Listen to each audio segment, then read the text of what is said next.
Halo, saya Dr. Ivan Sini. Saya dokter kandungan dari klinik bayi tabung Morula IVF Jakarta yang berada di Rumah Sakit Bunda di Menteng.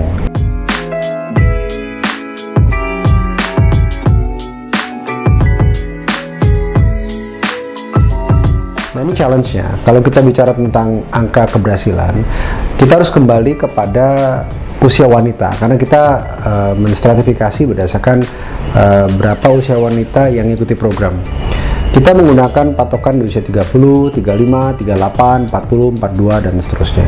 Nah, kenapa kita gunakan usia tersebut? Karena secara statistik bahwa angka cadangan telur itu sudah mulai berkurang di usia 30 pelan-pelan, nggak terlalu signifikan, tapi mulai turun ke 35, 38, 40, 42, dan itu akan sangat mempengaruhi terhadap kualitas telur yang dimiliki. Perlu diingat bahwa kalau kualitas telurnya nggak bagus, ya ibaratnya kalau kita mau bikin makanan, kalau bumbunya atau bahannya itu nggak bagus, ya makanan bagus apapun, chef sejago apapun juga nggak bakal bisa jadi makanan yang enak. Dan ini juga sama analoginya dengan program bayi tabung. Kalau wanita itu telurnya sudah berkurang, quantity dan quality-nya biasanya kaitan dengan usia.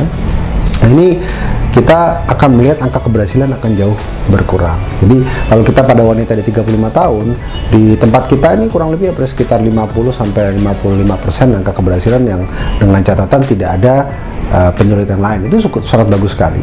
Dan kita juga mengharapkan bahwa angka keberhasilan ini suatu angka yang harus hati-hati kita baca.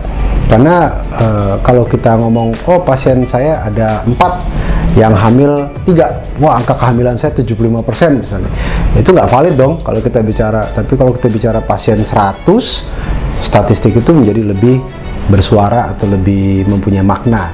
Dan memang kita pakai suatu standar yang semua klinik bayi tabung di Indonesia itu mengikuti suatu standar yang dilaporkan ke suatu asosiasi klinik bayi tabung yang namanya Perfitri.